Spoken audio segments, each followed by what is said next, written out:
ఒకవేళ మనకి ఇచ్చిన అవకాశాన్ని ఎంపిక చేసుకునే ఛాన్స్ను మనకిస్తే దాన్ని బట్టి మనం తిక్కల చేష్టాలు చేసి దరిద్రాన్ని తెచ్చుకుంటే, ప్రేమను బట్టి ఆ దరిద్రాన్ని కూడా మళ్ళీ మనకు ప్లస్గా మార్చేంత మంచి హృదయం కలిగిన వాడు ఆయన.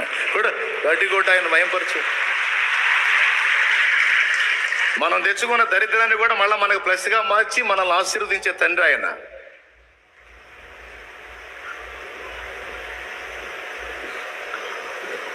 పండు తిన్నారు, ఇద్దరు కోసుకొని తిన్నారు.